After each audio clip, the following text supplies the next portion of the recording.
No livro de Apocalipse, o termo em si vem do grego apo, tirar de, e calúmina, que é véu. Tirar do véu, mostrar aquilo que está em oculto, revelação. Papa Leão XIV recebeu um cavalo branco, chamado Próton, que em grego significa primeiro, e alguns já na escatologia especulativa aplicam para Apocalipse capítulo 6, versículo 2. O cavalo branco, que será vitorioso para vencer, ele tem o ar. Queridos, é importante ressaltar que ali não tem nada a ver com o período da grande tribulação relacionado a Apocalipse capítulo 6. Eu vi um sambista, acho que é sambista, que tem o nome de pagodinho, mas é sambista, alguma coisa assim. Isso mesmo. Ele falou que ele prefere não pro céu o quê? Pra ficar vendo anjo passeando, voando, aqueles querubins naquela pensamento dele. Eu prefiro ir pro inferno, lá vai ter uma cervejinha, vai ter mulheres. Mas a grande dificuldade dele será que quando ele chegar lá, ele encontrará densas trevas e pavor contínuo. Importante ressaltar que a Bíblia nos ratifica que aquele que confessar a Jesus será salvo. Israel, se, no caso, o judeu em si, né, que é o sinônimo hoje, né, Sim. não confessou a Jesus, conhece o Evangelho, não confessou a Jesus, salvação não está garantida. Sim. Não tem como. Não existe salvação sem Cristo. Isso é uma heresia. O homem não pode salvar a si mesmo. Já ouvi muita gente falando. Eu sei que é uma heresia. Não, tem um plano. Deus tem um plano especial. Deus tem um plano enquanto nação. Agora, o indivíduo que não confessar, de fato, não será salvo.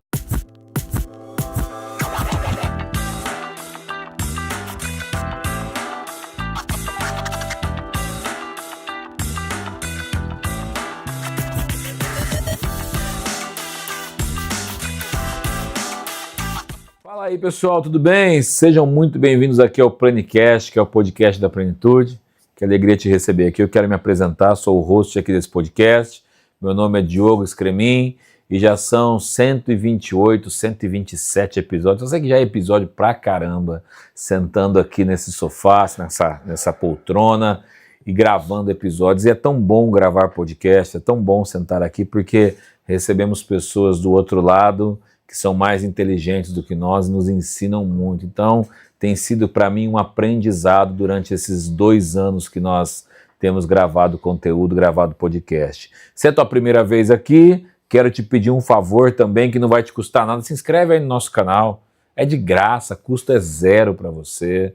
E você também vai ajudar mais ainda curtindo esse conteúdo e compartilhando com quem você conhece. Um assunto tão legal, você já viu qual é o assunto aí, talvez parou aqui por conta do assunto realmente, que é sobre escatologia, que nós vamos gravar aqui hoje, que nós vamos falar hoje. Então, dá essa força aí pra gente, beleza? Quer comprar bíblias e livros com o melhor preço do Brasil, com entrega rápida, com atendimento exclusivo? Acessa aí plenitudedistribuidora.com.br.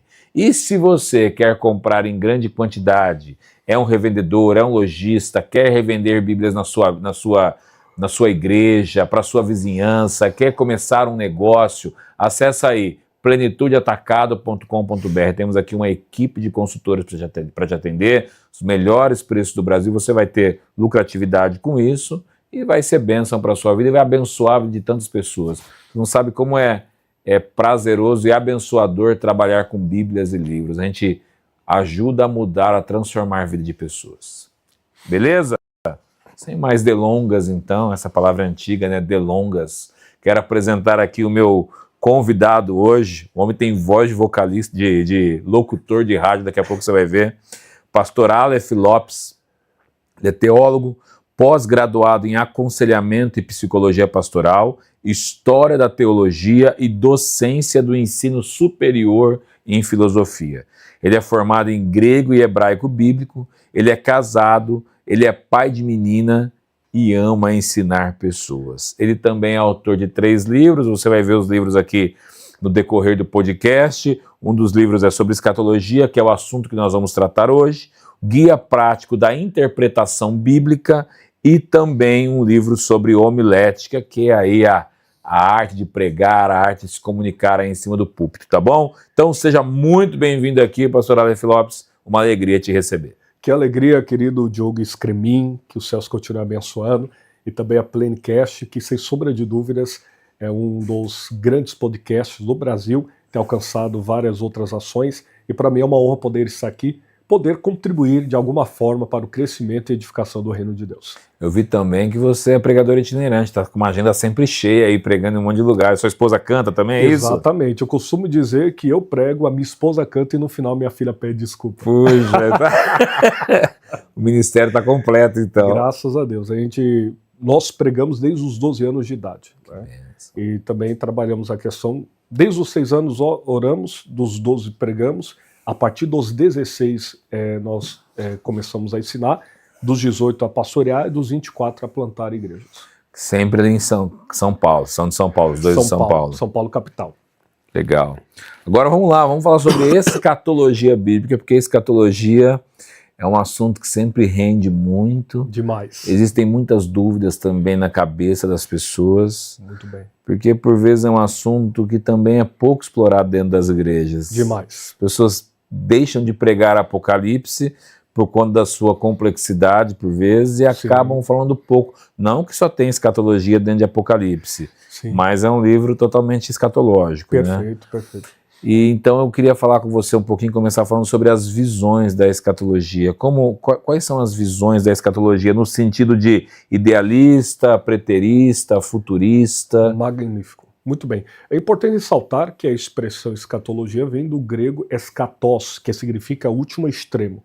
A escatologia ela teve o seu primeiro termo escatologia cunhado no século XIX. O termo significa doutrina das últimas coisas. Dentro da escatologia bíblica, nós temos aquilo que nós conhecemos como as subdivisões: escatologia geral, escatologia pessoal e escatologia especial. A escatologia geral, dentro da visão pré-milenista dispensacionalista, que já vamos abordar também esse tema, trata a respeito de 3 povos: gentios, Israel e Igreja de Deus, baseado basicamente no texto de primeira epístola do apóstolo Paulo aos Coríntios, capítulo 10, versículo 32. E não deis escândalo aos judeus, gentios e Igreja de Deus. A segunda escatologia é chamada de escatologia pessoal, que trata a respeito da morte do indivíduo até a sua ressurreição. Sabedores de que todos ressuscitarão, uns para a glória eterna e outros para desprezo eterno. E também a escatologia especial se aplica basicamente naquilo que você bem disse, o livro de Apocalipse. O livro de Apocalipse, o termo em si vem do grego apo, tirar de, e calúmina, que é véu. Tirar do véu, mostrar aquilo que está em oculto, revelação.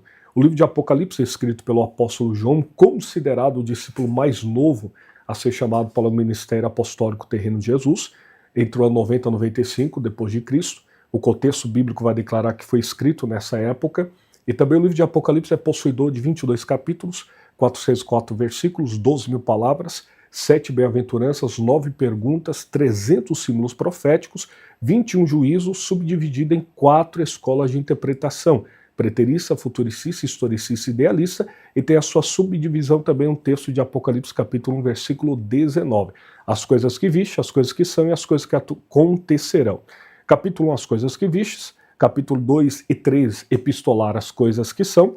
Capítulo 4 a 22, as coisas que acontecerão.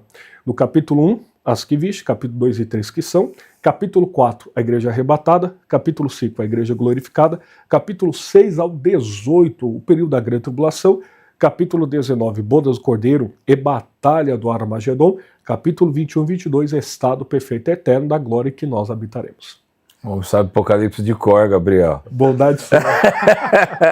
E dentro dessas interpretações, dessas visões, o que seria historicista, idealista? Sim, de maneira bem rápida, bem simples, né? Isso. Exato. O historicismo acredita que o livro de Apocalipse ele tem um teor apenas histórico, né?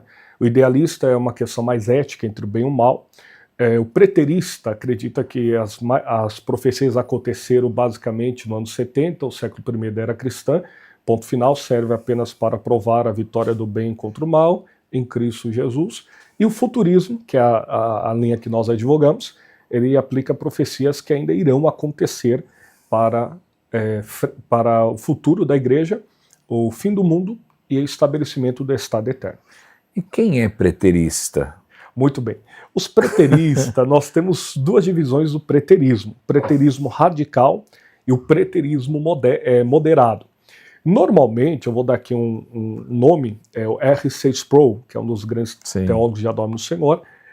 acreditamos, ele também trata a respeito do preterismo radical, que se cumpriu ali na geração de Cristo, no ano 70 depois de Cristo. Qual que é o problema? Quando Cristo declara em Mateus capítulo 24, essas coisas acontecerão em relação daquela geração, a palavra geração ali no original grego, na inerrância bíblica, não é geração no sentido do tempo específico, mas o termo grego é gena, não é Geena, pelo amor de Deus, inferno escatológico. É Gena, que significa dizer, no mínimo, a geração relacionada à nação. Ou seja, a nação de Israel não vai terminar, não irá se findar, até a promessa do Senhor se cumprir perfeitamente. Então significa dizer que quando Cristo declara que não passará essa geração, significa dizer de forma bem simples e literal, não passará essa nação não vai acabar, até que o Senhor cumpre todas as suas promessas. Mateus 24 e Lucas Exato. 21, né? Então nós temos aí uma grande definição da inerrância bíblica que contraria o preterismo no ano 70 depois de Cristo. Porque o preterismo ele precisa argumentar que Mateus 24 tem o arrebatamento, a vinda de Cristo, a ressurreição, e aí se perde nisso. É difícil, né? Agora, não sei se eu me fiz entender. Perfeito. Agora, quando nós olhamos para o Apocalipse ele é uma carta com muitos simbolismos. Perfeito. Então, quando você ler Apocalipse, é difícil você entender, claro que nós temos o Espírito Santo que nos revela o que está escrito, mas é muito difícil, por vezes, nós entendermos o Apocalipse sem um comentário bíblico. Um bom comentário bíblico. O Apocalipse ele deve ser lido de maneira literal ou também reconhecendo os símbolos e tratar algumas coisas de maneira simbólica? Perfeito, excelente pergunta. A princípio, uma das bases da interpretação bíblica passa pelo pressuposto de que a Bíblia se interpreta por ela mesma. Ponto. Segunda questão, sempre que possível deve-se interpretar o texto de maneira literal. Dentro da escola que nós conhecemos como a escola de Antioquia, nós temos duas escolas no período patrístico, do século I, século IV, que falam a respeito da escola de Alexandria, método alegórico, e a escola de Antioquia, método histórico-gramatical. O que seria? Respeitando a história e a grafia que é escrita do autor. Então, naturalmente, o livro de Apocalipse ele possui símbolos, temos ali a questão da representação, que diz alguma coisa relacionado ao que João viu, porém, sempre que possível, é necessário interpretar de forma literal. Por exemplo, Apocalipse capítulo de número 13, a besta que subiu do mar. A interpretação básica fala a respeito do mar em relação a povos, multidões e nações.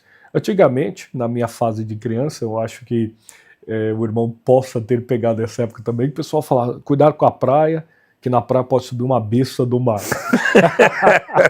Esse período foi o período mais caótico da escatologia. Só achava que a besta ia subir ali e ia te engolir na praia. Aí, graças a Deus, com o advento da teologia aplicada, o estudo, compreendemos que a besta representa simplesmente aquele que virá no período da grande tribulação em relação ao período que ele governará. Quem é este? O anticristo, que é o ser escatológico, que vai ser o líder político da grande tribulação. Mar, povos, nações e línguas e multidões. Então, naturalmente, ele vai emergir dos povos para conquistar os povos. Tanto é que a linguagem apocalíptica remete também ao livro do profeta Daniel. Sim. O livro do profeta Daniel é considerado como o Apocalipse do Antigo Testamento, que nós conhecemos como Tanar, que é o acróstico, Tav, Nun e Kaf. Tav, Torá, relacionado à letra que equivale à instrução, os 5 primeiros livros da Bíblia, Bereshit, Shemot, Vaikra, Bemidebar e Devarim.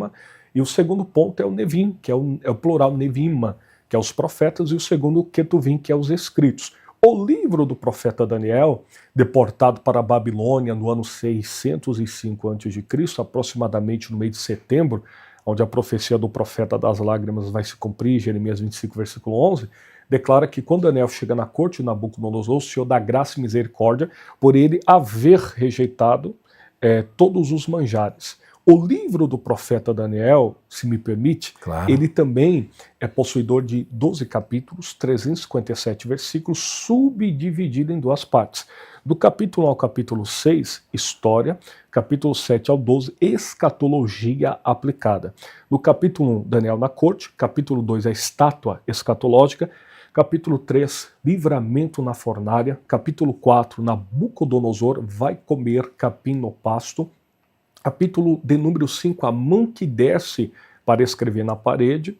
Capítulo 6, livramento na cova dos leões. Capítulo 7, os 4 animais simbólicos e proféticos. Capítulo 8, bode carneiro. Capítulo 9, oração. Capítulo 10, oração respondida. Capítulo 11, o príncipe que vem. Capítulo 12, tu porém vai até o fim. Então, pegando esse pressuposto, você pega Daniel, capítulo de número 7, para Apocalipse capítulo 13. Você vê ali uma junção de algumas representações simbólicas que dar-se-á, obviamente, no período de grande tribulação. Lembrando que Daniel ele vai também pegar ali o texto de Daniel capítulo 2 na revelação escatológica e também Daniel capítulo 7 é a explicação escatológica da estátua, que trata a respeito do leão alado, da leopardo, o urso com 3 costelas na boca e o animal grande, terrível e espantoso, que representa o símbolo de Roma e o Império Romano, subdividido em 3 partes: monarquia, república e império. E ele também Daniel trata de coisas que já aconteceram, de reinos que vieram e já foram, Isso. E do que ainda há de vir. Que há de vir, porque nós temos a profecia integral e a parcial. A profecia integral que se cumpriu. Qual é a profecia integral? Isaías capítulo 7, versículo 14. O Senhor dará um sinal e a Virgem conceberá a luz, dará um filho. O seu nome será chamado Emanuel. Se cumpriu cabalmente em Cristo. Acabou-se. Ali é uma profecia integral. Porém, existe profecia parcial que se cumpriu em um dado período histórico que também se remete profeticamente a outro período. Um pouco antes da gente falar sobre Daniel, nós estávamos falando sobre a questão de Israel, sobre o sinal da figueira, Mateus 24 e Lucas 21. Israel realmente ela faz parte desse plano apocalíptico, porque existe uma junção da igreja com Israel, ou são coisas separadas? Porque existe uma defesa muito grande hoje da igreja protestante a Israel, e a gente sabe tudo isso que acontece, até uma pegada judaizante. Então, como entender tudo isso? Partindo do pressuposto, umas perguntas muito interessantes, meu Deus do céu. As perguntas, sem sombra de dúvidas, partem para esse lado da defesa bíblica da inerrância. Por quê? Porque nós temos aí 2 teologias, a teologia aliancista e a teologia dispensacionalista. Sim. Para o pensamento pré-milenista dispensacionalista, nós fazemos clássico revisado, nós fazemos a distinção entre Israel e a igreja. Por quê? Segundo o pensamento pactual da nação do pensamento aliancista, a igreja substitui Israel. Então esse plano, a igreja recebe as bênçãos de Israel de forma espiritual. Mas olha que texto interessante, Mateus capítulo 16, versículo de número 17 em diante, 18 em especial.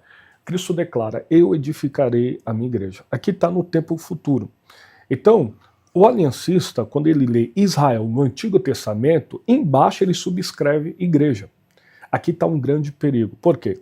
Para nós fazermos essa junção da teologia aliancista para a transposição espiritual para a igreja, nós precisamos alegorar quase, se não todas as profecias relacionadas a Israel.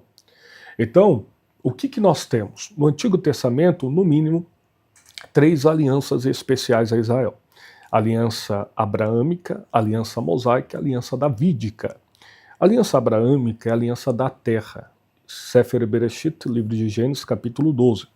A aliança mosaica é a aliança da lei. Sefer Shemot, livro de Êxodo, capítulo de número 20. E a aliança davídica é a aliança do trono. Segunda Samuel, capítulo 7, versículo 12 em diante. A aliança da terra irá se cumprir de forma cabal, onde no reino milenar Cristo restaurará a porção de terra a Israel, prometida a Abraão, Isaque e Jacó. A aliança mosaica falhou, porém há um cumprimento relacionado daquilo que Paulo declara que a lei representava apenas uma espécie de mama, um aio, né, uma babá. E a aliança davídica é a aliança do trono, que não faltará descendente para Davi, o seu trono subsistirá. Essa aliança se cumpre em Cristo. Então, se nós formos pegar espiritualmente cada ponto das alianças, nós teremos um grande problema, porque Jesus declarou: eu edificarei a minha igreja. Então significa dizer que Paulo ratifica em Efésios, se eu não me engano, que este era um mistério oculto. Então não foi revelado no Antigo Testamento, não estava no Antigo Testamento, mas foi revelado a partir de Cristo. Nós temos por certo que Efésios capítulo 1, versículo 4, a igreja origem, Deus Pai. Mateus 16, 17 em diante, fundamento, Deus Filho.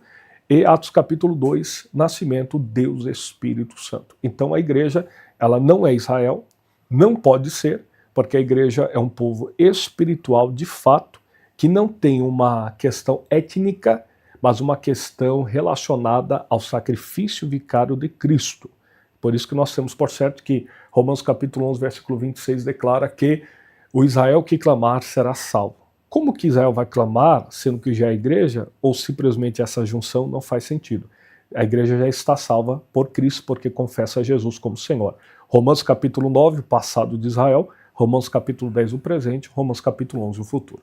Porque existe uma discussão muito grande também em cima de Israel dentro desse plano escatológico. Isso. Esse Israel já é o povo, né? Já, os judeus já são salvos ou não? Porque as pessoas querem entender por vezes que há uma salvação para os judeus sem Cristo. Sem Cristo? Como colocarmos isso? Não, porque eles fazem parte da aliança abraâmica, existe uma promessa para eles, então a promessa deles é diferente da nossa. Entendi. É importante ressaltar que a Bíblia nos ratifica que aquele que confessar a Jesus será salvo.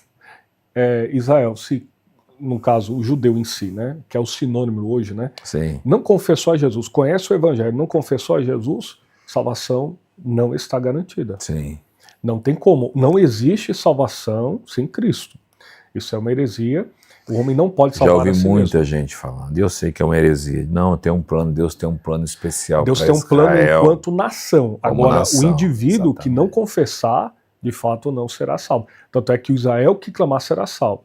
Então Israel no sentido da nação. A nação convertendo-se ao Senhor, aí nós vamos trabalhar no período tribulacional. Falando sobre tribulação. Bora. Tribulação. Então nós temos aí as visões tribulacionistas. Então para o pré-tribulacionismo nós vamos ser arrancados aqui da terra antes da grande tribulação. Como você enxerga isso? Você é pré-tribulacionista? Pré. Então, exatamente. As escolas tribulacionistas, como o senhor bem disse, pré-tribulacionista, meso-mídio tribulacionista e pós-tribulacionista. A escola milenarista, ou quiliasta do século I, é subdividida em três: pré-milenismo histórico, amilenismo e pós-milenismo. Em especial, o pré-milenismo, ou em especial pré-milenismo dispensacionalista pré-tribulacionista, clássico revisado, nós acreditamos que a igreja não passará pelo período da grande tribulação. A palavra grande tribulação, em grego megalitidips megali, está relatado em Mateus 24, Marcos capítulo 13, Lucas 17, Lucas capítulo 21 e Apocalipse capítulo 6 ao 18, em especial Jeremias capítulo 30, versículo 7, a angústia de Jacó. Quem é Jacó? O representante oficial da nação de Israel pela mudança do nome. Olha que interessante. Mateus 24 não nos fala de arrebatamento. Mateus 24 fala sobre a vinda poderosa da glória de Cristo. Tanto é que muitos que advogam Mateus 24, 30 e 31, que ali é relacionado ao arrebatamento, quem arrebata a igreja? Jesus ou os anjos? Na sua opinião? Na minha opinião, Jesus. Jesus. Porém, ali declara que ele enviará os seus anjos. A Bíblia não diz que anjo arrebata a igreja, mas ali a Bíblia está declarando que no final da grande tribulação, os anjos do Senhor resgatarão a nação de Israel nas extremidades da terra. Então olha que interessante, a igreja de primeira epístola do apóstolo Paulo aos Tessalonicenses, capítulo 4, versículo 16 ao 18, declara: porque o mesmo Senhor descerá do céu com alarido, a voz de arcanjo, ao som da trombeta de Deus. Os que morrerem em Cristo Jesus ressuscitarão primeiro, e depois nós, os que tivermos vivos, seremos arrebatados para estar com o Senhor nos ares, e assim estaremos com ele para sempre, e versículo 18, consolai uns aos outros com essas palavras. O contexto é o rei do texto. Paulo está doutrinando a igreja na cidade de Tessalônica. O evangelho chega na Europa pela primeira vez no ano 49 a.C. A igreja de Tessalônica é fundada na primavera do ano 50. E a pergunta é esta: o que será que aconteceu com aqueles que morreram em Cristo? E o que será que vai acontecer conosco? A indagação é que havia mestres ali, que dada a perseguição do Império Romano contra os cristãos, estavam falando que chegou o dia do Senhor. E o dia do Senhor, no contexto bíblico, é o dia da tribulação, onde a vingança do Senhor que será que cairá, melhor dizendo, sobre o mundo dos ímpios e penitentes. Então, naturalmente, Paulo ele acalma a igreja, dizendo, fique tranquilo, isso não vai acontecer sem antes a relação do arrebatamento, que é a questão do termo grego harpazo, que é arrancar com raiz e tudo, e aplicado na Vulgata Latina por Jerônimo, contemporâneo de Agostinho de Hipona, o Doctor Gratia da igreja, doutor da graça que trabalhou muito a questão da graça, né? Ele fala a respeito disso, rapturo, que é raptar, que é o termo portuguesado para arrebatamento, que é arrancar de um lugar para o outro, em grego harpazo, que é o verbo no indicativo, que significa arrancar com raiz e tudo. Então a igreja será arrebatada, sem sombra de dúvidas, num piscar de olhos. Agora, ainda pensando no pré-tribulacionismo, quando nós olhamos para o pré-tribulacionismo e Paulo falando sobre essa trombeta que vai ser tocada ali em Tessalonicenses, então é mais uma trombeta além das trombetas do Apocalipse? Como isso funciona? E muito bom. Vai haver uma volta a meio céu e Jesus volta 2 vezes? Como funciona isso? Excelente. É importante ressaltar que existe alguns termos... Eu não estou aqui defendendo nada, tá bom? Só estou questionando para a gente poder entender. Excelente. Ótima pergunta. E detalhe, a questão da trombeta, o que é trombeta no contexto? A trombeta no Antigo Testamento servia para 2 coisas: convocação solene para festas ou convocação para a guerra. O texto de primeira epístola do apóstolo Paulo aos Coríntios, capítulo 15, versículos 51 e 52, é claro: eis que vos digo o mistério, nem todos dormiremos. Analogia em relação à morte, nem todos vão morrer, mas todos seremos transformados. É o versículo 52. No momento, no abrir e fechar de olhos ante a última trombeta, porque a trombeta soará. Olha que interessante. A palavra ali, no piscar de olhos, é átomos, em grego, partícula indivisível. Significa dizer que é um tempo não contado. Então, concomitantemente, o arrebatamento vai acontecer da igreja e os mortos em Cristo ressuscitarão. Ressuscitam primeiro e a igreja é arrebatada. Como? No mesmo período, no mesmo tempo. Não haverá um período, uma discrepância. Um espaço de tempo. Espaço de tempo. Haverá no mesmo momento, porque ele é poderoso para fazer isso. Romanos 4,17 declara que Deus chama as coisas que não existem como se já existisse. Então, naturalmente, Paulo ratifica em primeira epístola do apóstolo Paulo aos Tessalonicenses, capítulo 1, versículo 10, capítulo 5, versículo 9, que o Senhor nos livra da ira futura. Então nós temos ali por certo que a ira de Deus cairá sobre o mundo dos ímpios, no período da grande tribulação. Qual é a base, pastor? Apocalipse, capítulo 6, versículo 17 em diante. A partir da abertura do primeiro selo, já temos ali a sequência do chamado período da grande tribulação. E se me permite abrir um parênteses aqui, sim, esses dias o Papa Leão XIV recebeu é 14, né? É 14. Papa Leão recebeu um cavalo branco, chamado próton, que em grego significa primeiro, e alguns já na escatologia especulativa aplicam para Apocalipse capítulo 6, versículo 2, o cavalo branco que será vitorioso para vencer e tem um arco. Queridos, é importante ressaltar que ali não tem nada a ver com o período da grande tribulação relacionado a Apocalipse capítulo 6, que ali é um símbolo para a falsa paz, e não um cavalo literal que passará pelo mundo afora. Porque existe um exagero também das pessoas, né? Todo mundo, claro que a gente tem que estar atento aos sinais, mas o pessoal é muito alarmista por vezes, né? E para ser sincero, muitas pessoas pegam até profecias de outros fatores religiosos da história para falar que no ano 2025, irmãos, é importante ressaltar que o que é profecia bíblica é inspirado no texto. Sim. Nós acreditamos nos dons espirituais, na profecia, que é de fato bíblico, mas tem que passar pelo crivo da palavra. A profecia serve para 3 questões: edificar, exortar e consolar. O que traz confusão é do inimigo. Até a exortação, quem é filho recebe com alegria. É verdade. E aí quando a gente olha, então, entendendo um pouquinho só melhor a questão do pré-tribulacionismo, Sim. para as pessoas que estão em casa aí e querem entender mais sobre isso, né? Estão ouvindo o podcast, então acontecerão 2 voltas de Cristo, então, para o pré-tribulacionismo, porque ele vem, busca a igreja, leva a igreja Isso. para um estado intermediário, até que ele volte, então, com toda a sua igreja, e aí nós vamos para Nova Jerusalém. Seria isso? Então, Não, de uma maneira bem simplista eu estou colocando, claro. Perfeito, sim, sim. Dentro dessa visão, nós acreditamos no dispensacionalismo clássico revisado que acontecerá o arrebatamento e a segunda vinda de Cristo. Ponto. O arrebatamento é a vinda em glória, para colocar, para que a audiência compreenda melhor. O arrebatamento é o rapto dos santos, da terra ao céu.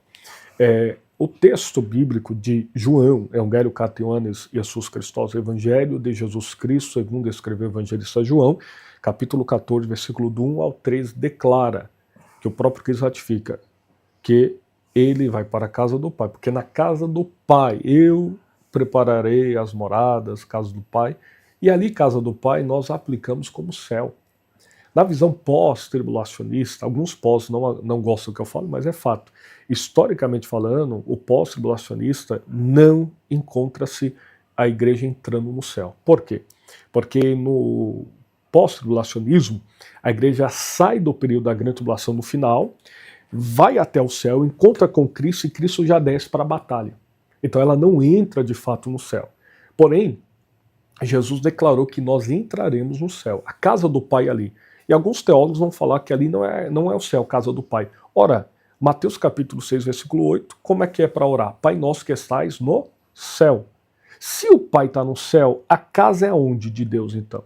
Então nós entendemos, obviamente, que o Senhor habita em nós, o universo é fruto da sua criação, etc. Mas existe o céu da glória inmarcessível do Deus vivo, aonde a igreja participará. Obviamente que a igreja não ficará eternamente no céu. Haverá novo céu, nova terra, que o texto grego ali significa algo inédito. Apocalipse capítulo 21, viu um novo céu, nova terra.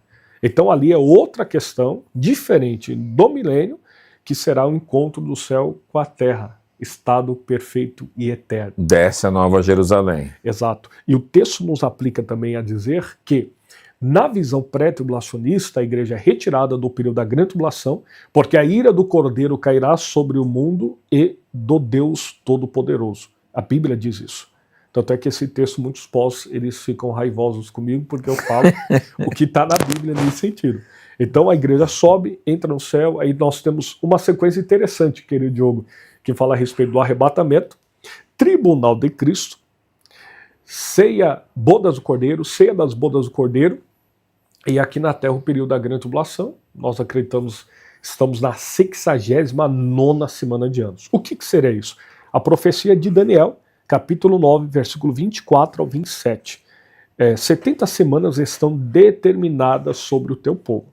Se me permite, o norteamento basilar da escatologia passa por esta profecia.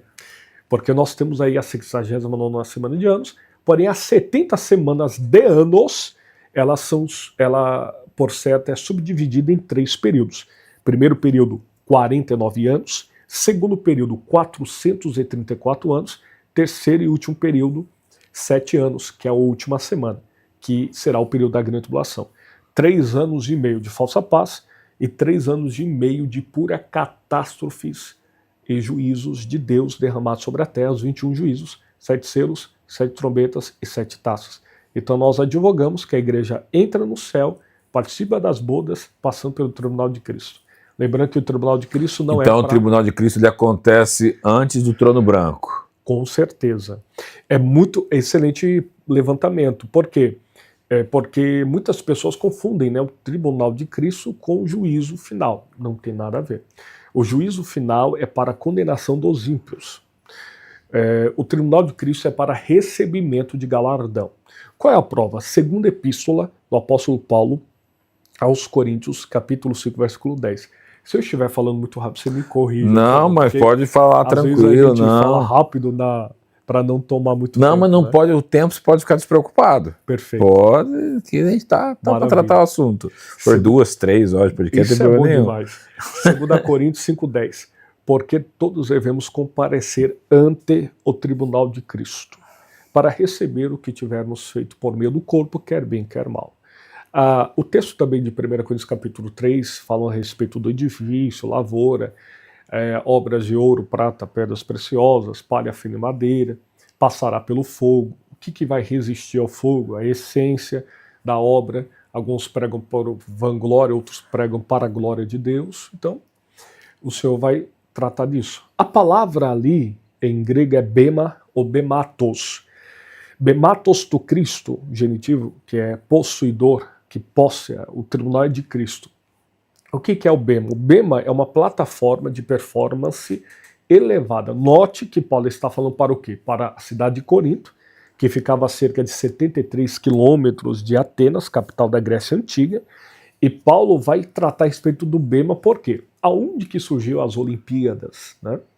Então, no ano 776 a.C., já havia ali os Jogos Olímpicos. Então, Paulo vai usar o contexto ali para falar que nós receberemos aquilo de bom que fizemos para a glória de Deus. Lógico que tudo que é bom em nós é de Deus, tudo que é mal somos nós mesmos, mas no tribunal de Cristo, bema, bematos, plataforma de performance elevada, era onde o juiz assentava-se no bema e os atletas vinham até ele para entregar o mesmo juiz a sua recompensa, os louros, exatamente. Tanto é que Paulo declara em 1 Coríntios capítulo 9, os atletas correm nos estádios para alcançar a coroa corruptível. Nós, porém, alcançaremos a coroa incorruptível. Uma coroa de louros, correto? Ela dura no máximo aí, se for muito, uma semana. Sim. A coroa eterna durará a eternidade de glória. Agora, todo pré-tribulacionista, ele é essencialmente pré-milenista ou não? Todo pré-tribulacionista, em xeque, o pré-tribulacionismo, ele entende a literalidade das profecias. Agora, não todo pós tem essa diferença. Tem o pré-milenismo e o pós-tribulacionista. Então tem uma diferença. Agora o pré, naturalmente, a maioria é tudo pré-milenista que acredita na manifestação do reino de Cristo. Então dentro do pré-tribulacionismo, a igreja fica fora da terra, os crentes ficam fora da terra por 7 anos. A contagem de anos é na terra, a eternidade não tem contagem. Sim, exato, mas Isso. na terra são 7 anos. 7 anos, uma sequência lógica. Por quê? Qual é o coração do pré-tribulacionismo?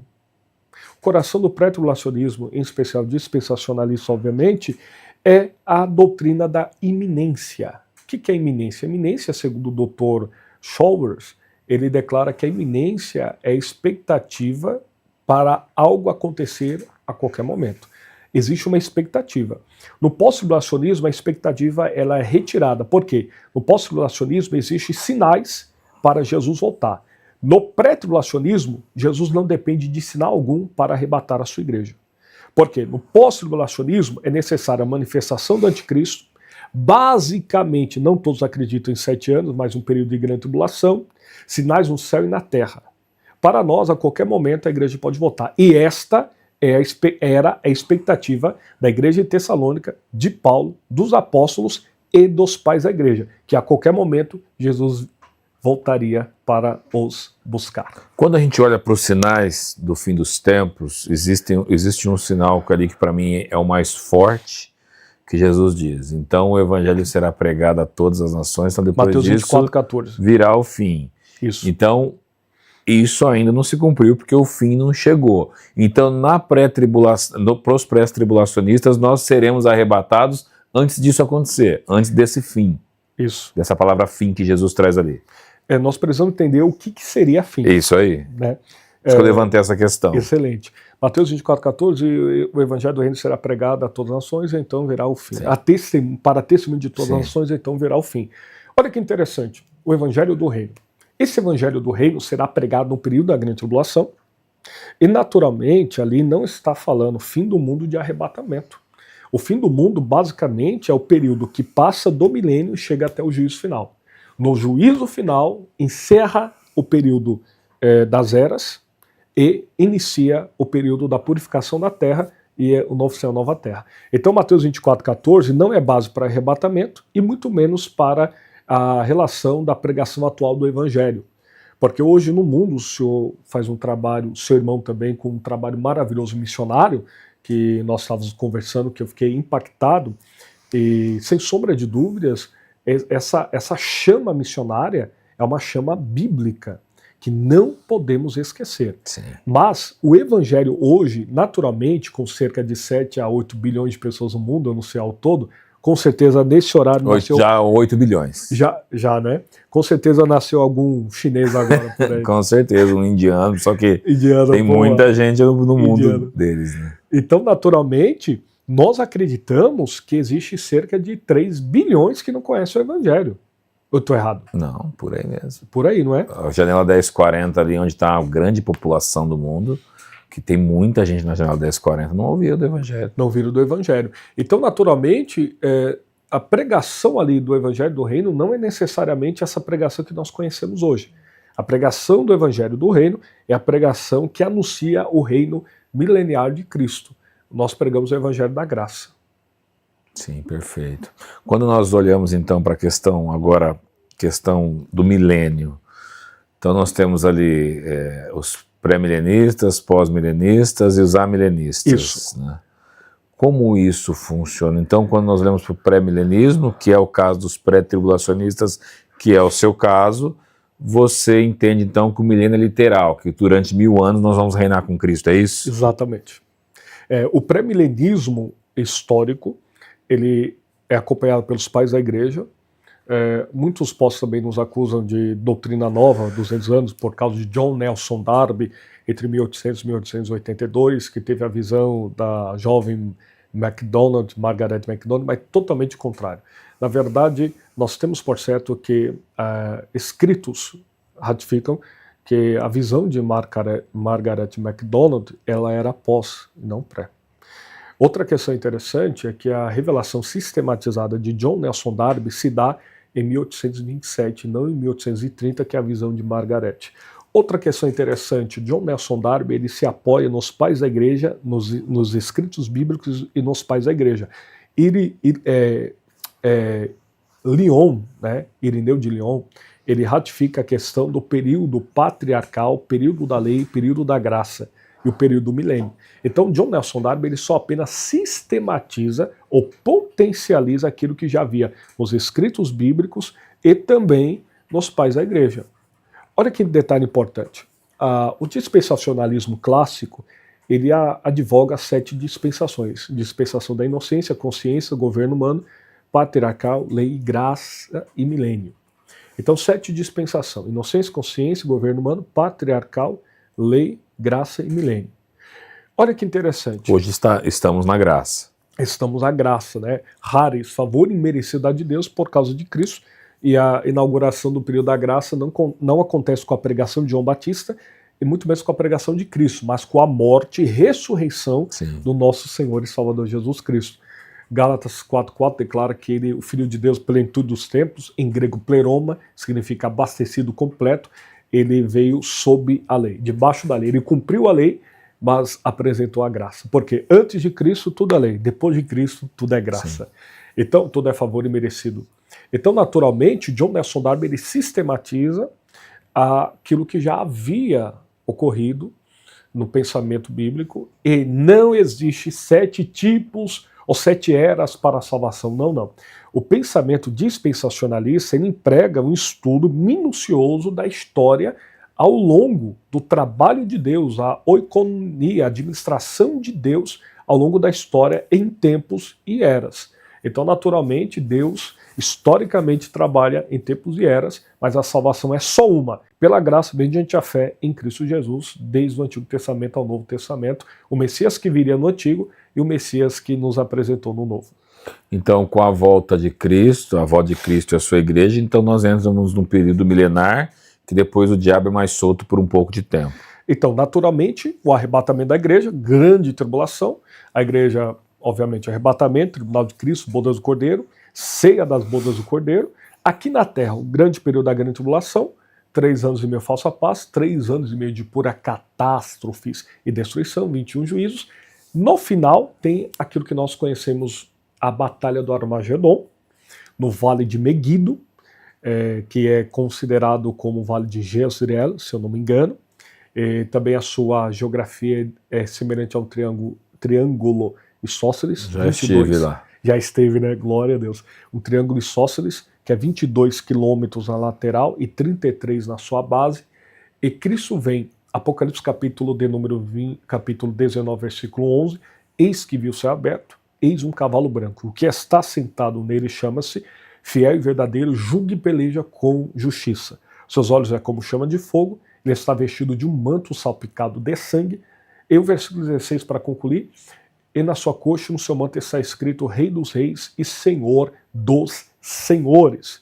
Então ele vem batalhar contra o anticristo, resgata Israel, a restauração, a conversão nacional ali se aplica, conforme o profeta das visões Zacarias, contemporâneo do profeta festivo Ageu, e o contexto vai declarar em Mateus 24, 30 e 31, a respeito, depois das aflições daqueles dias, a lua não dará mais a sua luz, o sol não dará mais o seu brilho, as potências dos céus cairão sobre a terra, então verão vir o Filho do Homem com poder e grande glória.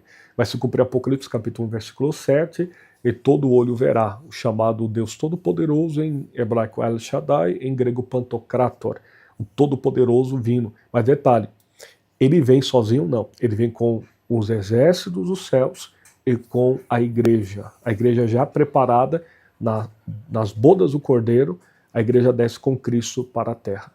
É nisso que cremos. E aí, o pós-milenismo, o que eles entendem? O pós-milenismo, basicamente, eles acreditam que Jesus vem depois desse período, né? Mas nós acreditamos que Jesus vem antes, para 2 Tessalonicenses capítulo 2, versículo 8, pelo esplendor da sua vida e pelo assopro da sua boca, ele matará o anticristo e o falso profeta. Então, com a presença de Cristo descendo no Oriente Médio, ele vai dissipar o anticristo e o falso profeta, que vai reunir as nações contra Israel e para batalhar contra o Deus Todo-Poderoso. Tanto é que Apocalipse 19, versículo 7, as bodas do Cordeiro, mais para frente temos os anjos anunciando, vinde aves de rapina para a ceia do grande Deus Todo-Poderoso. Tomai, comei e tomai o sangue e a carne dos tribunos poderosos, reis da terra. Na batalha do Armagedon vai ter coroa no chão, trono destronado e a igreja glorificada. Agora, o amilenista, ele acredita que nós já estamos no milênio, então que não vai ter um milênio literal, né? Exato. Nós já vivemos isso. O amilenismo, na verdade, ele ganha força a partir do ano 354 a 430, com Agostinho de Hipona, bispo de Hipona, filho na fé de Ambrósio de Milão. Segundo o contexto amilenista, a palavra amilenismo significa a partícula negativa não ao milênio, ou seja, eles não acreditam no milênio literal, e basicamente nas profecias eles acreditam mais de forma alegórica nesse sentido. Por exemplo, o milênio já está acontecendo para o amilenista desde a morte e ressurreição de Jesus. Nós vivemos esse milênio. Porém, eu advogo um erro crasso da parte da interpretação, em especial de Agostinho, pelo fato de que, no pensamento daquela época, conforme o Édito de Milão, no ano 313, dando liberdade religiosa aos cristãos, e a sua resolução entre o ano 381 a 391, depois de Cristo, os cristãos ficaram na paz. E o mundo começou a considerar o Evangelho, o Império Romano, Constantino, primeiro imperador cristão, aí temos outro imperador que ratifica o cristianismo como religião do império. Então aí, por este período, nós temos o quê? O amilenismo se estabelecendo, porque eles acreditam que o milênio é o reino de Cristo em nós, ele reinando no trono do céu, e através de nós, no mundo. É um erro muito grande, porque isso acabou com a Primeira e a Segunda Guerra Mundial. Porque o mundo não vive uma paz, uma prosperidade plena, não há E o mundo não vem melhorando também, né? Porque o mesmo que numa melhora, no crescimento da igreja, até que nós vivamos a plenitude. Exatamente. Nós acreditamos no reino de Deus em nós, Sim. mas o reino de Deus, de fato, literal, o reino milenar de Cristo, dar-se-á após a batalha do Armagedon, julgamento das nações viventes, reino milenar, 1000 anos, Satanás preso no primeiro período, no final, solto para enganar as nações, Gog e Magog, que é um símbolo das nações rebeldes, do período milenar, e fogo de Deus vai cair do céu e consumir e destruir. Gabriel, pergunta, você está digitando aí, você está querendo perguntar alguma coisa, né? Ah, é? Vai sair a pergunta ainda depois. Ó, Gabriel, tenha misericórdia de o Gabriel, você sabe, o Gabriel, ele gosta de fazer umas perguntas difíceis aqui. Me ajuda aí, Gabriel. Agora, quando nós o Diogo já está me apertando aqui. Não, tô nada. Quando nós pensamos no anticristo, então, nós pensamos que as pessoas imaginam o anticristo como um demônio com 2 chifres e um tridente na mão, trazendo maldade para o mundo, mas não é bem assim, né? Não, de forma alguma. Pelo contrário, o anticristo será, de fato, um homem que governará as nações no período da grande tribulação. Ou seja, existem vários tipos de anticristos na Bíblia, tipologias. Que João também fala isso, né? Na Terra você já tem vários anticristos já estiveram por aí. Né? Primeira Epístola Universal do Apóstolo João 2,18. Meus filhinhos, é já a última hora. E sabemos que o anticristo vem. E muitos já se fazem anticristos. Então a palavra anti, o sufixo pronominal anti no lugar de ou contra Cristo. Então, naturalmente, o anticristo ali que João ratifica, e Paulo também traz essa conotação do filho do pecado, o homem da iniquidade, o iníquo, a besta que sobe do mar, o chifre pequeno de Daniel capítulo 8, ele será o líder político, né, da grande tribulação. A besta semelhante com a fala de leão, os pés de urso e a velocidade do leopardo. A fala de leão fala com autoridade, persuade, ele falará com autoridade e persuadirá as nações. A pata de urso representa onde ele pisar destrói, e leopardo a força de conquista, será muito rápido a conquista mundial. Dentro do pré-tribulacionismo, dentro dessa escatologia pré-tribulacionista, vocês imaginam ou conseguem, não afirmar, porque é muito difícil a gente afirmar algo com tanta certeza sobre isso, mas de onde virá o anticristo? Excelente pergunta. Não existe uma certeza clara e objetiva, mas nós, em especial, acreditamos que virá, obviamente, como líder político, podemos advogar que pode vir da parte das nações do Oriente Médio para uma paz que no final resultará na destruição iminente, e pode ser também do bloco econômico da Europa. Porque entra a questão dos chifres de Daniel também. Nós temos, por exemplo, eu não estou defendendo, sim. Mas alguns advogam que pode vir da tribo de Dan. Como que vai identificar? Aí é outra história. Mas, porque a tribo de Dan, segundo a profecia de Sefer Bereshit, o livro de Gênesis, capítulo de número 49, Dan será uma serpente no caminho. Então a tribo de Dan também não está relacionada em Apocalipse. Que é a bênção de Jacó sobre ele? Isso. Dan será uma serpente no caminho. Também Apocalipse capítulo de número 14, capítulo 7, declara, ali não tem a relação dos 144 mil, 12 mil de cada tribo da nação de Israel, a tribo de Dan não está ali. E a tribo de Dan foi a primeira tribo a praticar idolatria quando chega na Terra Prometida, conquistada por Josué no ano 1398 a.C. Então, tem uns pormenores. Como o senhor bem disse, a gente não identifica, não defende essas bases, mas tem alguma coisa aí. Existem algumas pessoas também que imaginam que o anticristo virá dos Estados Unidos da América, porque é uma nação forte, tem um poder político muito grande, também existe essa... Existe. Naturalmente tem uma diaspora desde os anos 70 depois de Cristo. Temos aí a restauração do Estado de Israel, 14 de maio de 1948, através de Oswaldo Aranha, voto de Minerva. Tem judeus espalhados pelo mundo todo. Sim. Né? Então, nós não temos uma afirmação. Mas uma coisa é certa, não estaremos aqui para ver. E aí, Gabriel, O você Gabriel acha vai isso estar, não também? vai? Gabriel vai. Gabriel vai estar e na hora que a gente voltar, ele conta pra gente como que foi. A grande felicidade do pré é que nós estamos esperando o Cristo. E o pós, o anticristo. O pessoal tá ouvindo, pessoal, é só uma brincadeira. É brincadeira. Eu creio mais no pós-tribulacionismo. Falava com o pastor Sem aqui dúvida, antes, sem então é dúvida. só uma... Por favor, não vai ficar triste aí, Sem chateado, dúvida. não é? Exato. E o que nos importa é estarmos na presença. Exato, isso não muda a hora que você acha que você vai estar, não muda a verdade. Exato. Vai Cristo acontecer. voltará, Ponto. reinará. É dogmático. Não se muda. Pronto, acabou. Agora, essas discussões que a gente está tendo aqui, essa conversa que a gente está tendo aqui, não é ponto central da nossa fé em Jesus Cristo, Isso não é na uma... salvação pela graça. Exatamente. Né? Não é uma questão Soteriológica, herética. né? Exato. Não, é uma questão apenas de pensamentos e visões.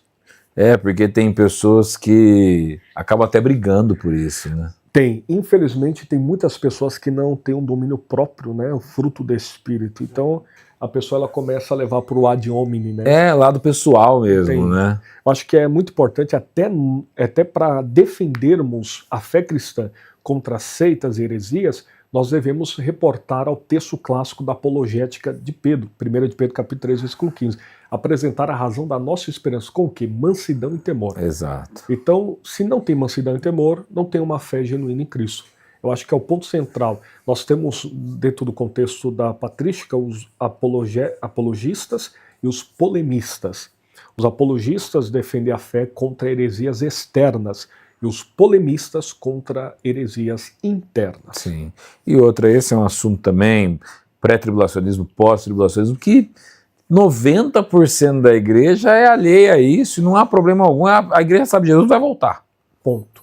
E ponto. E como o senhor bem disse, o que nos importa é a simplicidade da salvação. Exatamente. Se você for lá, por exemplo, lá para o Paquistão, como o senhor bem foi, vai e mantém ali muitas almas, a pergunta deles não é se é pré ou pós. É o anseio por uma resposta da parte de Deus na hora. Exato. Correto? Exato. Então, acho que o que importa E a certeza da salvação, porque lá, por exemplo, como existe a perseguição religiosa e o risco de morte que é iminente, eles sempre têm, se você perguntar para um cristão paquistanês ali, você tem medo disso? Ele fala, não tenho medo nenhum, porque eu sei que se eu morrer, eu estou salvo em Jesus. Olha aí. Eu vou para um lugar muito melhor do que eu estou. Glória a Deus. Essa é a certeza de todo crente. E essa é a expectativa que estava na igreja primitiva. E nós aqui estamos aqui conversando, mas a gente pode não ver o arrebatamento, no caso Sem do pré-tribulação, por ter morrido já. Sem dúvida. Ele não está aqui vivo para ver com os olhos. Exatamente. Então, quando nós morremos, Jesus já volta para a gente. Com certeza. É uma volta pessoal Não é, do indivíduo. A você alma está vai... com o Senhor. Você vai lembrar que minha tese ainda da minha formação em teologia foi sobre o estado intermediário dos mortos. Então, legal. que é algo que, claro, a igreja católica defende o purgatório, a gente não defende isso, né? Isso. Defendemos ali um seio de Abraão, mas existe um lugar onde nós vamos para um descanso até o dia realmente de todas as coisas serem Muito bem. findadas, né? E tocando nesse estado intermediário, Luiz Berkhoff, que é teólogo de sua teologia sistemática, teólogo calvinista, ele declara que Jesus descortinou o que tinha no Sheol, que Lucas capítulo 16, versículo 19 ao 31, fala a respeito do rico e do Lázaro. Sim. Então ele descortinou. O Sheol no Antigo Testamento é considerado, o Sheol, considerado mansão dos mortos, o mundo dos invisíveis. No Novo Testamento, Jesus descortinou, porque quem ia desde Adão até a ressurreição de Cristo para o Sheol, ele simplesmente não voltava para falar o que tinha. Exato. Aí Jesus já Os falou o que salmistas tinha. entendem como um lugar de esquecimento Lugar também, de né? esquecimento.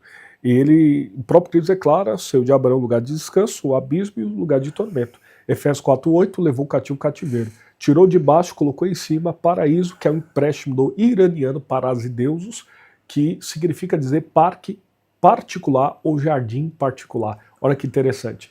Enquanto Lucas 23:43 diz que o criminoso ao lado da cruz de Cristo declara, Senhor, lembra-te de mim quando entrar no teu reino, Jesus falou, eu não vou te dar reino não, vou te dar um paraíso dentro do meu reino, um jardim particular na minha presença. Existe também e também Jesus, na discussão ali com os saduceus, ele fala sobre isso. Deus não é um Deus de mortos, mas um Deus de vivos, trazendo Abraão, Isaac, Jacó à existência, né? Perfeito, perfeito. Nós acreditamos piamente que Jesus vem. Pensa nessa questão, inclusive, que a gente está falando aqui do estado intermediário dos mortos. Isso tem a ver com escatologia também, porque Total. A gente crê na ressurreição dos mortos. Existe uma doutrina muito perigosa também, que é a doutrina do sono da alma. Muito bem, excelente questão. Sono da alma, ele se aplica ao chamado também aniquilacionismo. Isso que a gente vai entrar nesse assunto aqui. Perfeito. O aniquilacionismo é uma heresia que defende que após a morte do indivíduo, seu corpo em putrefação orgânica, obviamente a morte nada mais é do que a falência múltipla dos órgãos, a separação da alma do corpo, a pessoa parou de existir ali. Ela só voltará a existir com a ressurreição. Tem algumas igrejas, pseudo-igrejas, que pregam isso, não vou falar por ética, mas é importante ressaltar que nós não acreditamos nisso, nós acreditamos na consciência permanente da alma. Sim. Né? Tanto aquele que morreu em Cristo, quanto aquele que está no lugar de tormento, ele está consciente.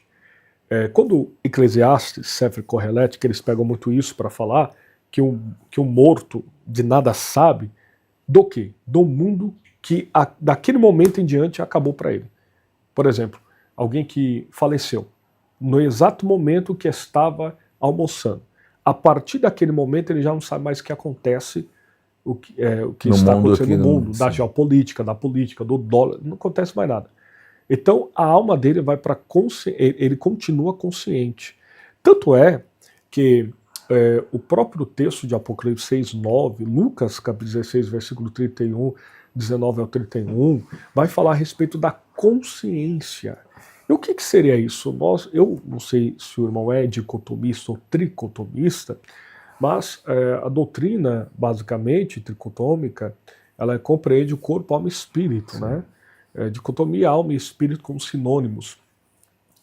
O corpo é a matéria física, a alma é a sede das emoções e o espírito a parte intelectual, ou alguns vão dizer a vida de Deus. Mas é importante saltar que o corpo, ele padece, putrefação orgânica. Na apologética, que o curso online que a gente tem, eu falo claramente aos irmãos que nós não somos um corpo que tem uma alma. Nós somos uma alma que possui um corpo. Sim. Então a existência da vida não está no corpo em si, mas está na alma do indivíduo, que ela perdurará pela eternidade, seja ela para tormento eterno ou seja ela para glória eterna. No nosso caso, glória eterna. E o apóstolo Paulo depois vem no 1 Coríntios 15 falando sobre a questão dos corpos glorificados, né? Muito porque bem. Nós teremos o corruptível, não pode entrar aonde só é permitido incorruptível. Então, nós teremos um corpo depois de tudo isso. Sem dúvida, Paulo ratifica 1 Coríntios 15, 52, no momento, no abrir e fechar de olhos, ante a última trombeta, porque a trombeta soará, aí ele vem, convém isso que é corruptível, serviço da incorruptibilidade, convém isso que é mortal, serviço da imortalidade. Então cumprir-se-á o que está escrito, tragada foi a morte na vitória. Porque muita gente imagina que a gente vai ser anjo, né? Então você vai ficar flutuando, tipo um fantasma, né? E não, a gente vai ter um corpo. Corpo glorificado, semelhante ao de Cristo. Sim. Ainda, né? Tem gente que pega o texto isolado de Cristo, quando ele fala da ressurreição, seremos como os anjos no sentido de casamento. Né? Não haverá casamento na ressurreição. As pessoas não se darão em casamento na ressurreição. Exatamente. O que nós temos, por certo? Primeira epístola do apóstolo João, capítulo 3, versículo 2. Meus filhos, não é manifestado o que havemos de ser, mas quando ele se manifestar, assim o veremos e seremos. Filipenses, capítulo 3, versículo 20 e 21. A nossa pátria não é da terra, mas é do céu, da onde esperamos o nosso Senhor e Salvador Jesus Cristo, versículo 21, o qual transformará o nosso corpo abatido para ser conforme o seu corpo glorioso. Então, naturalmente, teremos a glória não apenas residual, mas plenamente na presença do Senhor. Agora, de acordo com a Bíblia, de acordo com o Apocalipse, então nós vamos ter ali, tem o tribunal de Cristo, depois nós temos o trono branco, nós temos o julgamento dos ímpios, e eles então são já estão nesse lugar, né? Mas são reenviados ao local de tormento eterno. É simplesmente como se fosse uma formatura, é realmente mostrando às pessoas, mostrando às nações que estarão ali quem são os condenados. Muito bem. Então, o aniquilacionismo defende que eles são jogados para esse lugar, mas a sua alma evapora. Exatamente, desaparece. Não tem sofrimento eterno. Não tem. Isso contrapõe com o próprio texto, que serão atormentados, de Apocalipse capítulo 20, pelos séculos dos séculos. Né?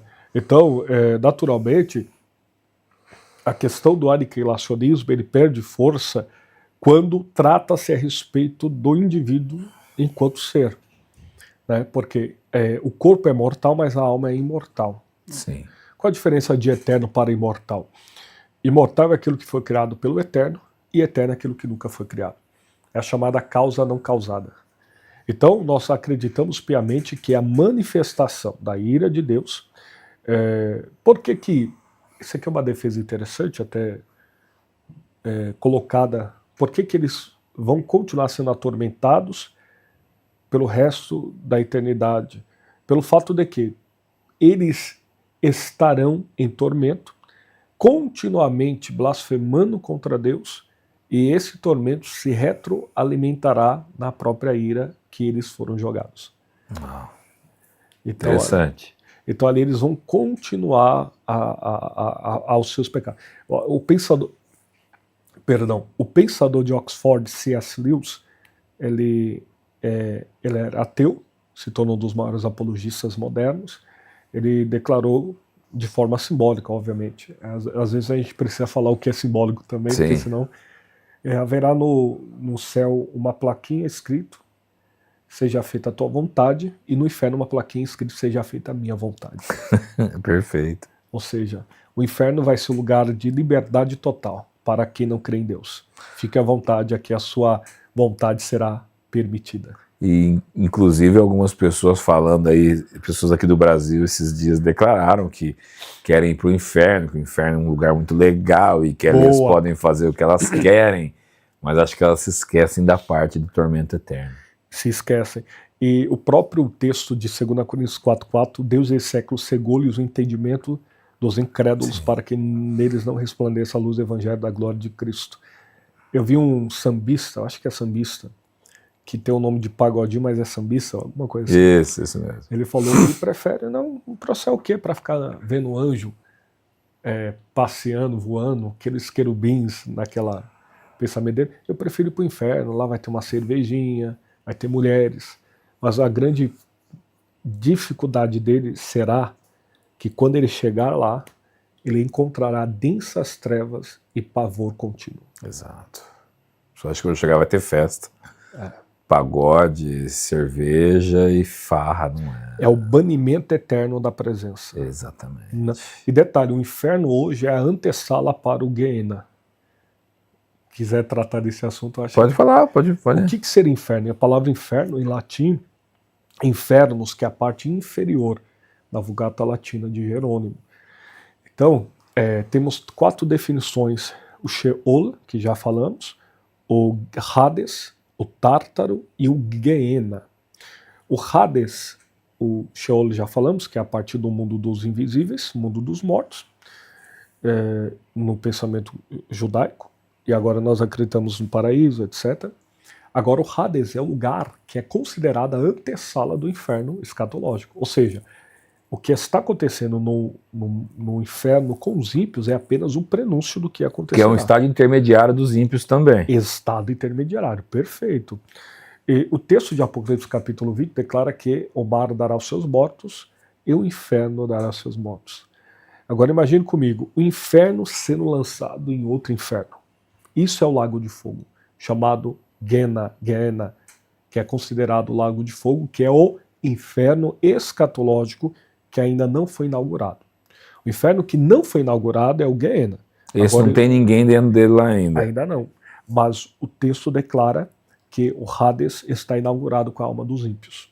Inclusive na mitologia grega tem um deus que chama Hades também, Sim, né? que é o deus relacionado ao inferno. Sim, A mitologia é mitos, né? A narração de um povo. sim, Nós sempre pegamos a interpretação do grego por causa da cultura helenística, exato. que é a influência do grego hoje, que nem bios, vida, biologia, psicologia, psique. Que o grego naquela época era o inglês de hoje. Perfeito. O grego koiné. Exato, era o Grego inglês de popular hoje. comum. Gabriel, pergunta. Já vai já? Já pode perguntar. Deixa eu fazer o sinal da cruz aqui. Gabriel é terrível. Gabriel gosta de fazer umas perguntas difíceis pro pessoal que vem aqui. Ontem mesmo ele fez isso com o irmão nosso que estava aqui. É. Inclusive o irmão, uma bênção ele. Foi uma bênção podcast com o Marcos Melo, pastor da Igreja Presbiteriana de Pinheiros, reformado também. E o Gabriel me coloca o irmão em saia justa aqui. Agora vamos lá. Vamos ver o que o Gabriel está perguntando aqui. Boa. Diz aqui, ó, vamos lá. O número 666 em hebraico forma o nome Nero Kaiser, ou Nero César. Quanto o número 616... 616 mesmo, Gabriel? Isso. Quanto ao número 616, encontrado também em manuscritos antigos em que latim resulta em Nero César, apontam para o imperador Nero pela gematria. Diante disso... É gematria. Gematria, eu li aqui como ele escreveu. Diante disso, como pastor explica o significado do 666 e a interpretação preterista que identifica Nero como anticristo em Roma? Perfeito. É importante ressaltar que nós, como havíamos dito anteriormente, que existiram vários tipos de anticristos. O que seria um anticristo? O anticristo é aquele que é no lugar de Cristo, que se opõe tudo contra Cristo. Mas dentro da gematria nós precisamos tomar cuidado. Por quê? A questão do estudo dos números, em especial do chamado Lashon HaKodesh, que é o idioma sagrado, não é base para a interpretação escriturística. A crítica textual, ela permite o campo da investigação conforme o contexto. Porque senão nós vamos pegar coisas isoladas e fazermos doutrinas. E texto isolado não gera doutrina, gera anomalia textual. Agora, o que nós entendemos da visão preterista? Que Nero era todo imperador. Antes de Constantino, se torna uma espécie de anticristo, porque perseguia os cristãos. Temos aí a chamada Era das Trevas, né? Cerca de 10 imperadores perseguindo de forma literal a Igreja de Cristo. Mas o texto de Apocalipse capítulo 13, que fala a respeito do símbolo da besta, quem tem sabedoria para ler, que entenda, interprete, nós acreditamos de fato que é um prenúncio daquilo que acontecerá, que será um sinal visível e consciente. Outra coisa importante que eu queria até desmistificar por parte de alguns. A 66 chegou, era o WW, depois virou o chip, aí virou o Pix, exato. Porque ao contrário é chip. Esse Pix aí tá, esse chip aí tá quase que analfabeto, né? O Pix é tão bom, ajuda tanto a gente, né? Uma das maiores frases. Qual é o seu Pix? Qual é a chave Pix, né? Então, antes tinha que fazer TED Doc, era um transtorno aquilo lá. Meu Deus. E demorava, né? Demorava, você tá louco. Então, naturalmente, graças a um governo aí abençoado que, né? Então, naturalmente, nós acreditamos que ali se dá a uma marca que será visível. Todas as pessoas que forem adeptas à marca da besta, elas terão consciência de que elas estarão, de fato, adorando a besta e o símbolo da besta estarão sobre elas e elas não terão mais escapatória em relação à salvação. Agora, o que nós entendemos? Que será literal, que será para identificar e que será de fato consciente. A pessoa saberá que recebendo este símbolo, esta marca, que é considerado estigma, que é marca em grego, sim, ela vai estar do lado errado da história. Agora, então, essa questão é uma questão bem polêmica, inclusive, da marca da besta. Depois falar da anagogia. Isso. Essa questão da marca da besta, ela sempre foi muito polêmica, porque as pessoas sempre imaginam um chip sendo implantado na mão direita ou na testa, então sem isso você não vai poder nem comprar nem vender. nós podemos acreditar isso de maneira literal realmente, que é algo que vai ser imputado, colocado em nós, ou simplesmente por fazer parte de um sistema? Porque, pensando aqui num outro raciocínio, Legal. hoje, sem isso daqui, você quase já não consegue mais nem comprar e nem vender. Fato. Hoje o dinheiro se tornou eletrônico, a gente praticamente não vê mais notas físicas, difícil, na maioria dos países. E graças a Deus por isso. Principalmente no Ocidente, você não vê isso. Em países mais desenvolvidos, inclusive, você quase não vê mais dinheiro. Então nós podemos pensar que Bitcoin. isso... Exatamente. Então nós já podemos imaginar que fazendo parte desse sistema, por quê? Se você disser não para esse sistema, você não vai conseguir nem comprar nem vender. Como você vai chegar num lugar, por exemplo, com uma nota física de dinheiro? Não, mas aqui não existe isso. É só de acordo com esse sistema. Podemos também partir para essa linha ou não?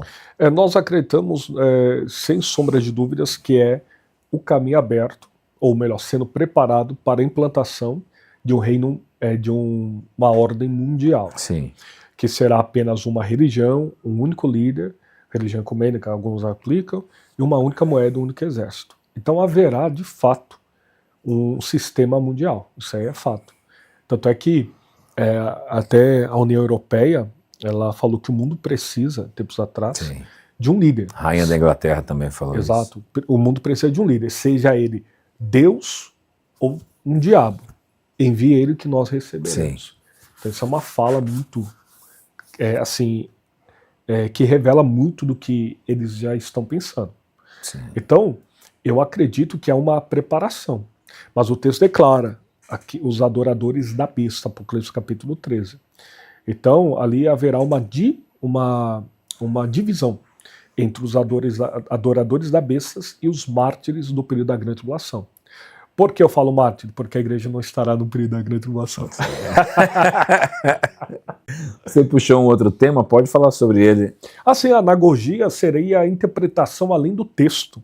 Seria uma espécie de interpretação, anagogia para cima, né? Então nós devemos entender a interpretação histórico-gramatical sempre quanto possível para a interpretação correta do texto e o contexto.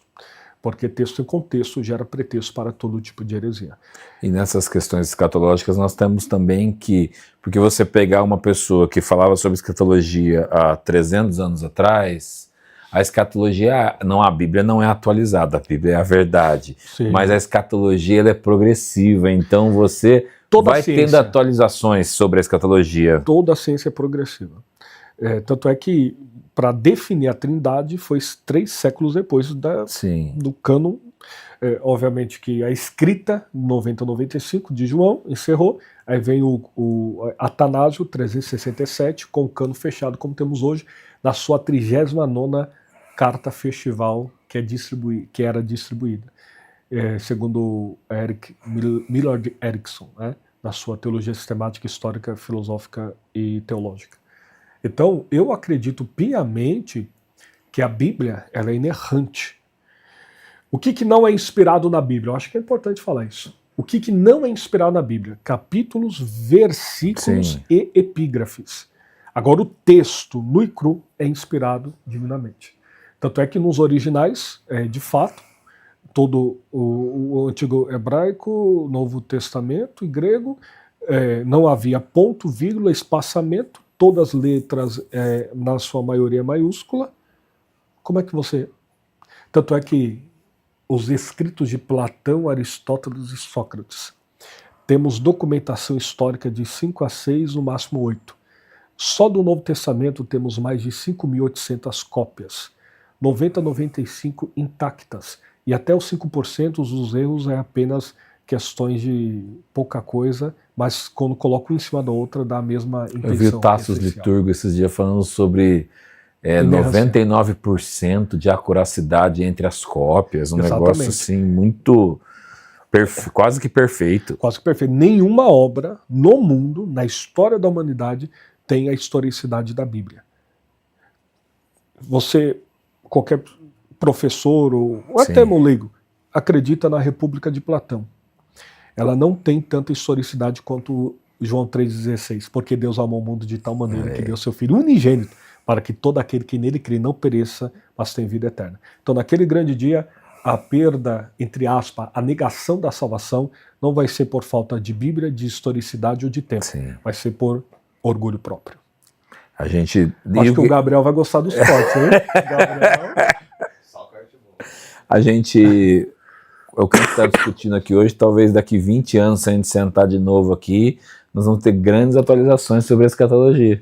Sim, tanto é que como você bem levantou, a escatologia ela foi cunhada no século XIX, teve a sua proeminência através do dispensacionalismo e a Bíblia de Estudo Dispensacionalista do Dr. Incherso Scofield. Aí teve, obviamente, o dispensacionalismo clássico, revisado, o progressivo nem tanto, que a gente não se adequa muito, mas nós temos aí, sem sombra de dúvida, alguns termos cunhados, atualizados para melhor entendimento. Isso não fere a doutrina bíblica, pelo contrário, enaltece ela, porque toda a ciência é progressiva. Por exemplo, o que seria a medicina na era medieval? Sim. Por exemplo, Paulo toma um pouquinho de vinho com água para poder melhorar o estômago. Hoje, o que nós tomamos para melhorar o estômago? Omeprazol.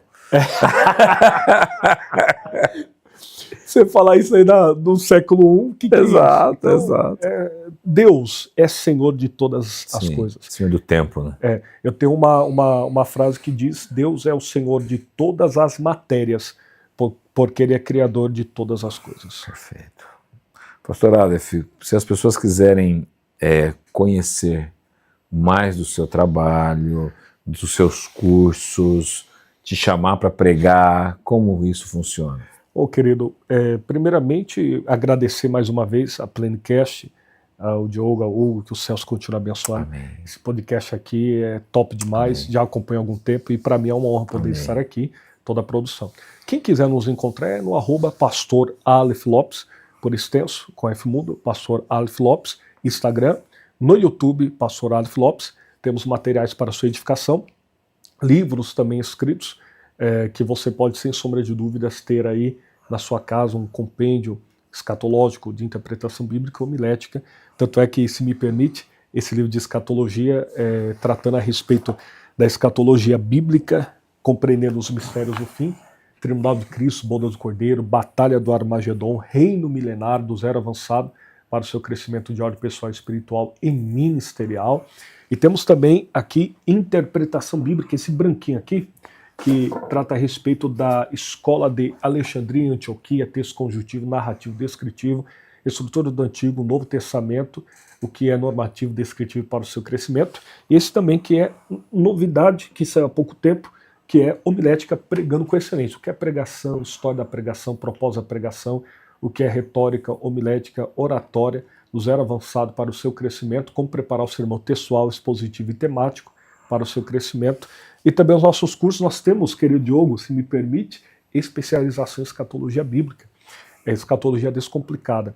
É totalmente online, onde você vai ter material didático, PDF, certificado, plantão tirar dúvidas, aulas gravadas, pode estudar onde quiser, quando quiser, você vai ser edificado. Temos alunos da Europa e você também pode ser edificado. Lá no seu Instagram, inclusive na bio, tem lá um link para os cursos, né? Exatamente. Legal. E tem que ter agora, espero que quando a gente está soltando esse podcast aqui, não sei se os livros já estão disponíveis na Plenitude. Opa! Porque nós estamos dependendo da produção e dos livros agora, mas os livros, se não estão, estarão disponíveis na Plenitude. Vem pela Plenitude. Na descrição do vídeo aí, você já vai saber se estão disponíveis ou não, tá bom? Nós vamos, na verdade, fazer o seguinte, ainda que não estejam fisicamente aqui no momento desse podcast, nós vamos deixar esses livros publicados no nosso site, já como pré-venda, com a data para a chegada deles. Então, você poderá comprar os livros aqui na Plenitude a partir do momento desse podcast. Então, entra aí na descrição, tem um link para você acessar os livros do Pastor Aleph e você já pode adquirir esses livros, tá bom? Então, vamos lá, vamos adquirir boa literatura, vamos adquirir bons livros. Aqui só tem coisa boa, não tem nada herético, você vai poder ler tranquilamente, sem medo nenhum, porque isso vai alimentar a sua fé. Beleza? Tranquilo? É isso aí. Pastor, eu quero te agradecer Poxa. Sei que a gente poderia discutir aqui sobre escatologia pelo menos por mais umas 5 horas. Opa, glória a Deus. E foi Glória um prazer te receber aqui, foi uma honra para mim. Poxa, honra toda minha. Uma honra mesmo, uma alegria. Poxa, ouvir um jovem com conhecimento bíblico, falando com amor das Escrituras, porque existem, por vezes, pessoas que se aprofundam na teologia e acabam, não que não devam, porque devem, sim. mas acabam perdendo o amor por Cristo. E nos seus olhos a gente enxerga amor por Cristo. Então a maneira que você fala, nós ouvimos realmente, percebemos o seu amor por Jesus, e isso é muito importante. Pastor. Então obrigado. Sai do lado de São Paulo, lá de Interlagos. Pertinho. Aquele pertinho de Mineiro. Para vir até aqui. Obrigado. Uma honra. Não tenho nem o que falar, estou aqui feliz da vida. Gabriel, é isso aí? Isso aí, tem uma última pergunta? Tem. Meu Deus do céu. Então vai, pergunta aí. Pergunta, você tem que deixar o microfone para você, mas tudo bem, pergunta que eu reproduzo aqui. Ou até separar, Falar uma coisa, quase que eu falei Ave Maria agora. Brincadeira. Produz fala que eu reproduzo aqui no microfone. Eu mandei aí pra você. Você mandou aqui? Mandei. Vamos lá, pergunta para fechar então o podcast. Poxa, hein? O Gabriel tá demais, viu? Essa é mais apologética. Então vamos lá. Os céticos que atacam a fé cristã costumam dizer que os primeiros cristãos acreditavam que o fim estava próximo, que viviam nos últimos dias ou até na última hora. Já se passaram mais de 2000 anos. Então, já se passaram mais de 2000 anos. Como os cristãos de hoje explicam essa, entre aspas, aparente demora? Perfeito. É importante ressaltar que no pensamento cristão do século I da era cristã, o amor por Cristo era tão grande que a iminência que eles acreditavam era irrevogável para eles. Tanto é que eles deram as suas vidas nas arenas de Roma, nas catacumbas. E também, hoje nós temos por certo que Cristo ainda não voltou de forma visível, aparente, porém a narração bíblica nos expressa essa esperança de que Jesus voltará, seja de forma coletiva ou de forma individual. Ele é Senhor e permanece no seu trono de glória. Porque Napoleão Bonaparte ele já ratificou uma questão interessante. Eu, Carlos Magno e muitos outros ganhamos os nossos impérios pela força do poder, mas somente Jesus Cristo firmou o seu reino pelo amor. E até hoje, milhões de pessoas estão dispostas a morrer por ele. Uau! Então a nossa natureza não é da terra, é do céu. Deus os abençoe. Amém. Amém, Gabriel? Amém. É isso aí, pessoal. Deus te abençoe. Fique na paz do Senhor Jesus. Nós estamos aqui toda semana com conteúdos exclusivos para você, novos podcasts, sempre com assuntos que edificam. Então, quando você ouve o Planecast, você assiste o Planecast, você está sendo edificado. Deus te abençoe, fique na paz e até a próxima.